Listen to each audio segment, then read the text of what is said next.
emails, in text messages, whatever. So these are four different types of markings that we use in writing. So let's see, the first one. This is called quotation marks.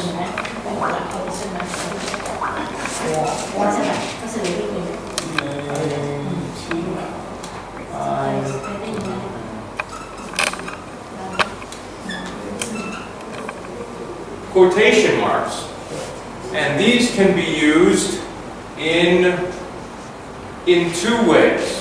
We talked about this before, but the first way is to indicate or to say when someone is speaking. Say.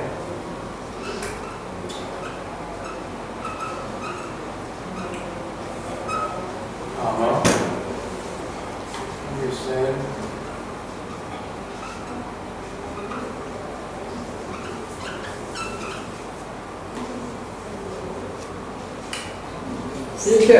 So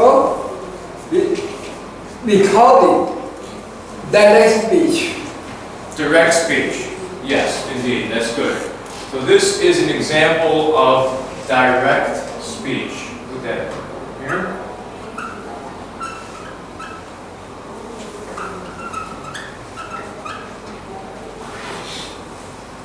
Quotation marks used here and here. Henry said, "We must leave." This is what Henry said, and this is how we indicate that this is what was said, and this is the narrative, or this is the introduction to it. Henry said, "We must leave," quotation marks, direct speech. When someone is speaking, direct speech. Then another way is to use it for things that are said but not believed. They are said but not believed. So you know the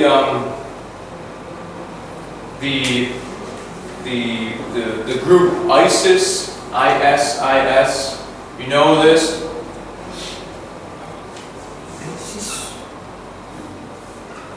Also known as ISIL or just IS. So this is the Islamic State. Yeah. So this is the Islamic State in Iraq and Syria. This is the Islamic State in the Levant. This is just Islamic State. So Islamic State is a group of Muslim terrorists, you can say, Muslim people who want to conquer land, who want to have their own country. Yeah. So they're mostly being beaten now. But if you watch the news, yeah, you should know what the Islamic State. Does anybody not know what the Islamic State is? Anybody? No, okay, good. So this is a good example.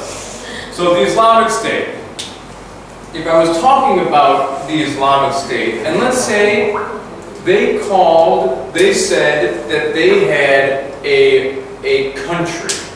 So in writing, I could say the IS country. I would put quotation marks around country, yeah, because it's not a country, you know? It's not a country, it's just land that they have taken over and they are now occupying. So they do not have a country. There is no country of ISIS. But what they do have is some land. And they claim, they will say, we have a country. But if it was in writing, I would say the IS country means that this is what they say, this is what they call it, but I don't believe that. Uh-huh. I don't think that's true. So I would put it in quotation marks. And you also do this when you're speaking about this, so you say the IS country. Doing this motion here means quotation marks like this. So if I said that, like the IS country is in Iraq and Syria. So something that is said by somebody else, but is not believed by the author, by the person writing this. There is another way if you're using a word if you're talking about a word and you want to, well, let's see, let me give you an example.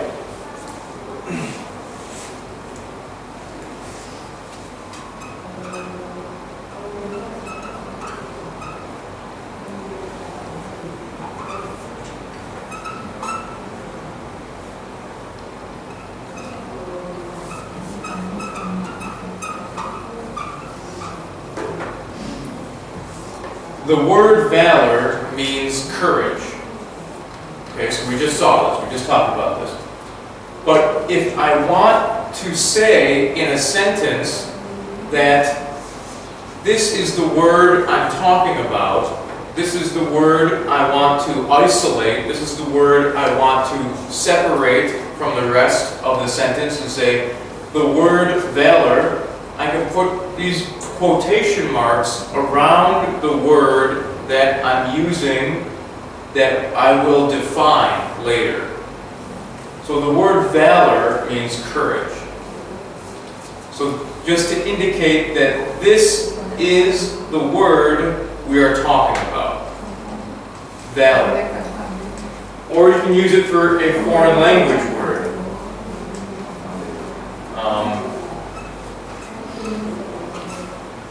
Sena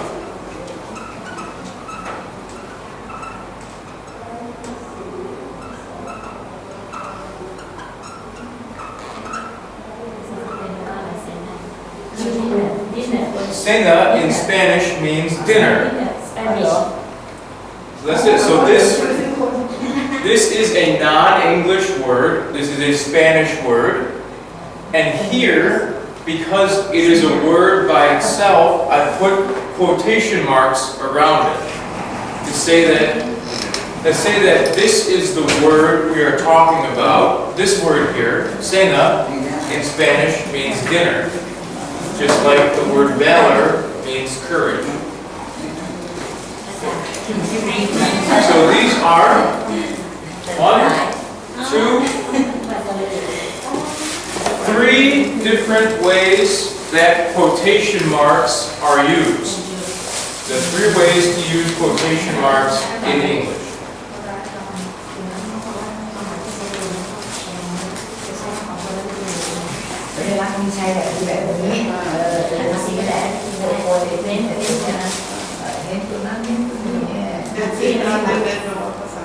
Questions about this? Questions? Quotation marks?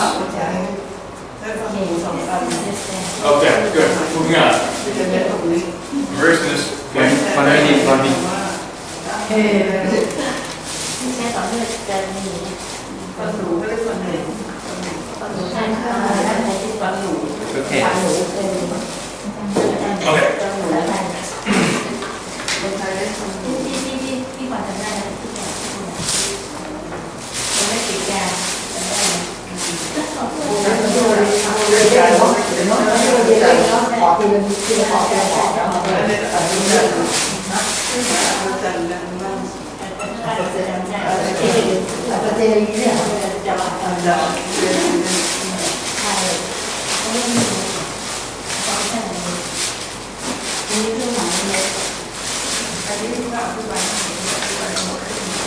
These are parentheses.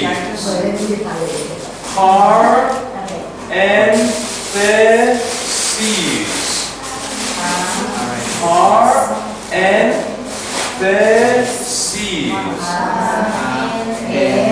Parentheses. Okay, So everybody say it. Say par. N. The. Sees. And then there. En. Par and the seas. These are parentheses. Parentheses.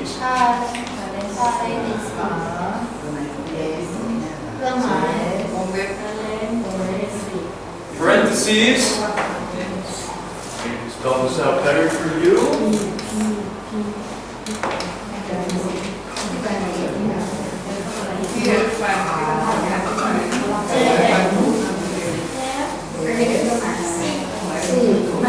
Parentheses. So parentheses are, they look like this, they're larger than the text. So, and what they do is add additional information. Let's see this.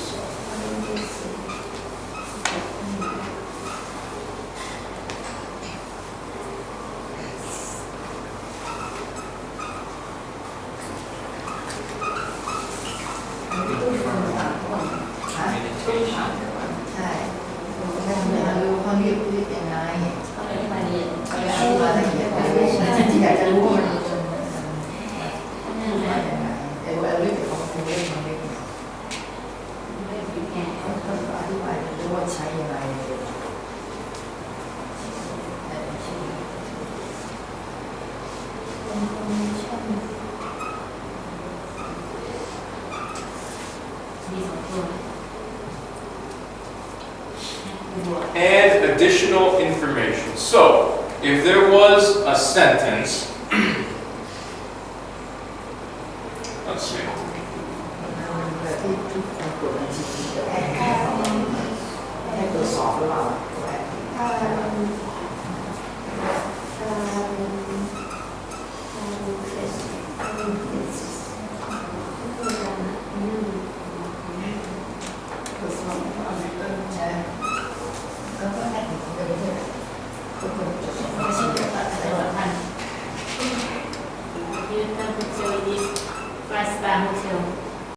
Suffixation.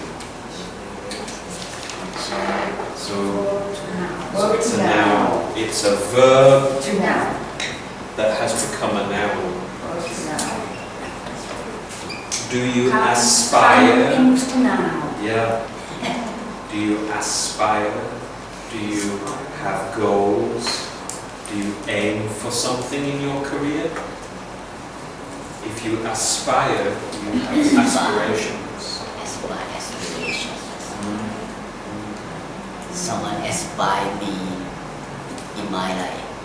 You can, yeah, you can be inspired. Someone inspires you. Yeah. Yeah. And the teacher inspires. Very good.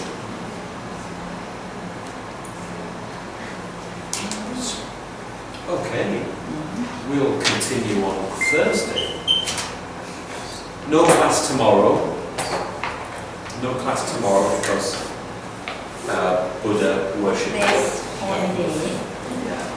So no class Wednesday, tomorrow. We're back on Thursday. Okay. หยุดทุกวันพระค่ะเพราะพระท่านมีกิจพระที่เห็นนี่สารพัดชาตินะคะส่วนใหญ่ จะมาเรียนวันเสาร์แล้ววันที่ไหนคะ เขาถามใช่ไหมคะว่าแบบมันมีเท่าไหร่ วันเสาร์วันอาทิตย์เสาร์อาทิตย์ใช่ไหม จริงๆหนูก็จะตั้งใจมาเรียนวันอาทิตย์จะมาเรียน15 นาที มาเรียนจัดการเรียนจะเรียนเยอะกว่าจะเรียนเยอะกว่าเยอะจ้ะเยอะกว่า ตอนนี้แบบงานถ่ายยาก มาเรียนทุกวันก็เรียนเฉพาะเสาร์อาทิตย์ก็ได้แค่นี้หน่อยเรียนทุกวันดีกว่า หนูก็ตั้งใจจะมาสมัครเรียนเสาร์อาทิตย์ใช่ไหม เพราะว่าหนูไม่ทราบว่ามีธรรมดาเรียนธรรมดา ธรรมดาที่ฟรีนะ มี คะ ทุกวันครับ I remember buying my group. หยุดวันพฤหัสเสาร์อาทิตย์ I ไปไหน เป็นเสาร์อาทิตย์จะคุยกลุ่มคนละกลุ่ม It's a low crop. แต่ถ้ามีเวลาแนะนำมาวันละ พรุ่งนี้หยุดเลย เข้าไปติดตามทาง Facebook ได้ทาง YouTube ได้ที่สอนทุกวันเนี่ยสดๆเลยครับ YouTube นะ Okay. Thank you very much. Oh you look like British man Yes. Question perfect. ดูไลน์เลยดูไลน์เลย British I man look like a tourist.